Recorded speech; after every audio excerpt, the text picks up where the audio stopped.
सुप्रभातम बच्चों, प्रातःकालीन वेला में आपका स्वागत है। ऐसा विश्वास है कि आप स्वस्थ होंगे और विद्या अध्ययन में पूरा मन लगा रहे होंगे। बच्चों, कक्षा 10वीं की हिंदी व्याकरण के अंतर्गत आज मैं आपको दूसरा वीडियो रस से संबंधित भेजने जा रहा हूँ। एक वीडियो मैंने आपको प्रेषित किया था जिसमें समझाया था कि रस क्या होता है, रस की परिभाषा और रस के कौन कौन से अंग या अवयव होते हैं, उन सभी अंगों के बारे में जो स्थायी भाव, विभाव, अनुभाव और संचारी भावों के बारे में विस्तार से बताया था। आज मैं आपको कि रस प्रमुख रूप से कितने होते हैं। तो बच्चों, रस प्रमुख रूप से 9 होते हैं, लेकिन कवियों ने बाद में 2 रसों को और जोड़ दिया गया है, भक्ति रस और वात्सल्य रस। तो इस प्रकार से मिलकर के रसों की संख्या हो गई 11। कितनी संख्या हो गई बच्चों? 11। तो एक बार उनके सभी के मैं नाम आपको गिना देता हूँ। श्रृंगार रस, हास्य रस, करुण रस, रौद्र रस, वीर रस, भयानक रस, बीभत्स रस, अद्भुत रस, शांत रस, वात्सल्य रस और भक्ति रस। बच्चों, इनके जो स्थायी भाव हैं ये आपको याद करने पड़ेंगे, ठीक प्रकार से रटना पड़ेगा कि किस रस का कौन सा स्थायी भाव होता है।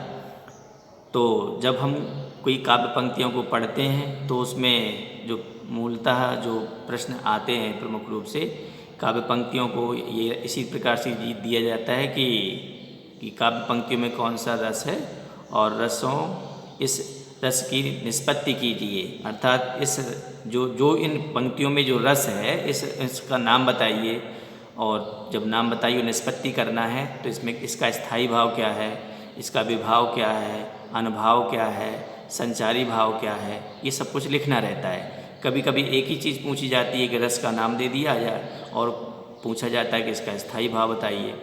तो आपको समग्र अध्ययन करना है। तो एक बार बच्चों मैं इनके जो स्थायी भाव हैं रसों के एक एक करके आपको बता देता हूँ। जैसे श्रृंगार रस, तो श्रृंगार रस का स्थायी भाव है बच्चों रति। क्या है? रति। फिर आता हास्य, हास्य का मतलब होता है हंसना, हास्य का मतलब क्या होता है? हंसना, और इसका स्थायी भाव है हास। फिर आता है करुण रस, करुण रस का जो स्थायी भाव है शोक। तो करुण का मतलब होता है कि ऐसा दुख होना या संवेदना प्रकट करना। फिर रौद्र, रौद्र का मतलब होता है क्रोध, और वीर का मतलब होता है साहस। तो यहाँ इसका जो स्थायी भाव होगा उत्साह है। अब आता है भयानक रस, भयानक का मतलब भय, डरना।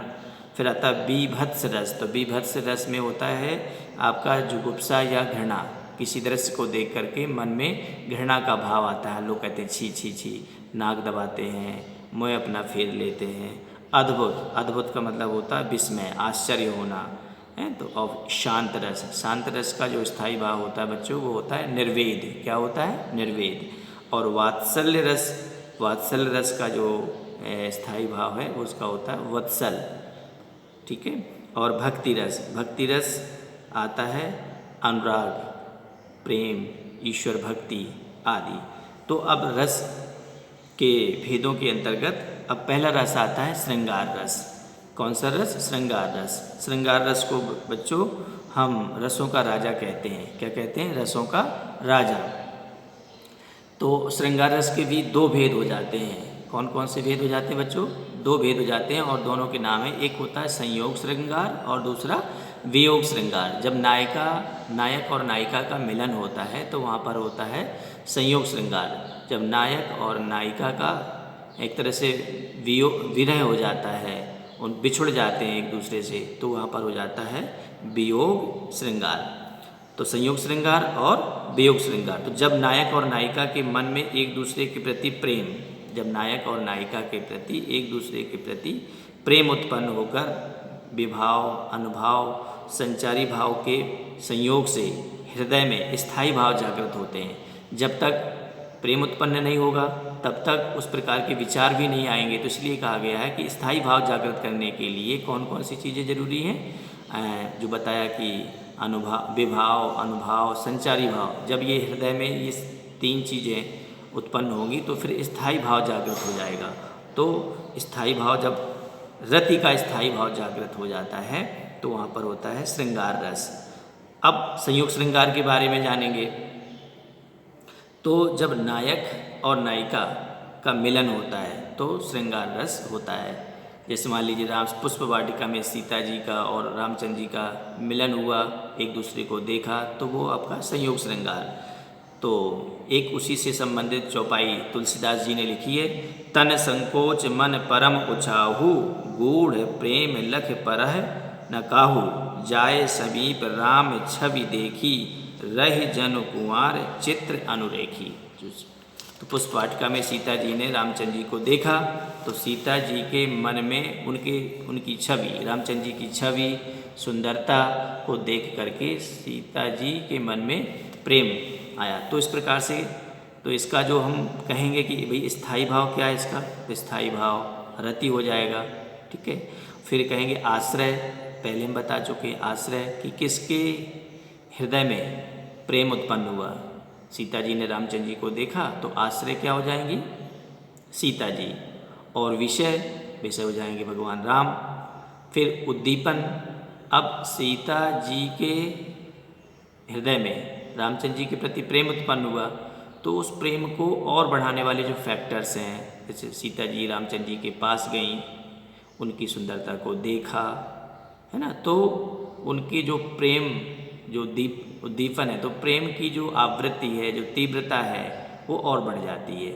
अब संचारी भाव जो मन में विचार आते हैं जाते हैं, तो सीता जी का जड़वत रह जाना, एकदम से उनकी सुंदरता को चितवत देखते रह जाना है। उनसे देखा कि ये कुंवारे हैं तो अनेक प्रकार के विचार आना, शादी से संबंधित विचार आना, है ना। तो ये इस प्रकार से इसमें जो पूरे स्थायी भाव, आश्रय, विषय, उद्दीपन, संचारी भाव, ये सारे पुष्ट हो गए। अब आता है बच्चों वियोग श्रृंगार। वियोग को जानते हो, बताया भी कि एक दूसरे से बिछुड़ जाना। जब नायक और नायिका के वियोग का वर्णन हो वहाँ पर वियोग श्रृंगार होता है। जैसे हे खग मृग मधुकर श्रेणी, तुम देखी सीता मृग नैनी। जब प्रभु राम के हृदय में सीता जी के बिछुड़ जाने से अत्यंत वो होता दुख हो रहा है, तो यहाँ पर एक प्रकार से कह सकते हैं कि रामचंद्र जी आपके क्या हो गए, आश्रय हो गए, और यहाँ पर और विषय हो गई सीता जी। सीता जी की वजह से ही रामचंद्र जी दुखी हैं, वियोग हैं। तो जब नायक और नायिका एक दूसरे से बिछुड़ जाते हैं तो वहाँ पर होता है वियोग श्रृंगार। जैसे विरह का जलजात जीवन, विरह का जलजात, वेदना में जन्म करुणा में मिला आवास, अश्रु चुनता दिवस इसका, अश्रु गिनता रात, जीवन विरह का जलजात। जब एक प्रेमी दूसरे प्रेमी से अलग हो जाता है तो इसमें स्थायी भाव रति रहता है। आश्रय अगर आश्रय आपका नायिका होगी, विषय क्या होगा, नायक, क्योंकि नायिका यहाँ पर कह रही है कि मेरा जो प्रेमी है, मेरा जो नायक है मुझसे दूर चला गया है, तो मेरा जो ये जीवन है बहुत दुख भरा हो गया है। जो ये मेरे जो दिन हैं, दिन में आंसू बहते हैं और रात में मैं इन आंसुओं को गिनती हूँ। तो यहाँ पर जो आश्रय है किसके हृदय में अत्यंत वियोग हो रहा है, नायिका के। किसके लिए हो रहा है, नायक के लिए, तो नायक विषय हो गया। उद्दीपन यानी जब नायक और नायिका एक दूसरे से बहुत ज़्यादा दूर होते हैं तो मिलन की जो तीव्रता होती है वो और बढ़ जाती है, तो ये हो गया उद्दीपन। अनुभव, अब किस प्रकार की वो फीलिंग्स अपने मन में लाते हैं, वेदना है, पीड़ा का अनुभव करते हैं। संचारी भाव में कभी रोते हैं, कभी हंसने लगते हैं अपने प्रेमी की याद आ जाने पर, है ना, रोना, विलाप करना, खाना ना खाना आदि आदि। तो इस प्रकार से बच्चों आज मैंने आपको श्रृंगार रस जो रसों का राजा है उसके बारे में संयोग श्रृंगार वियोग श्रृंगार दोनों को समझाया, और विस्तार से पढ़ेंगे तो निश्चित रूप से आपको रस समझ में आएंगे। कल से इस वीडियो में आपको एक दूसरा रस लेकर के आपके सामने उपस्थित होऊंगा। तब तक के लिए बहुत बहुत धन्यवाद।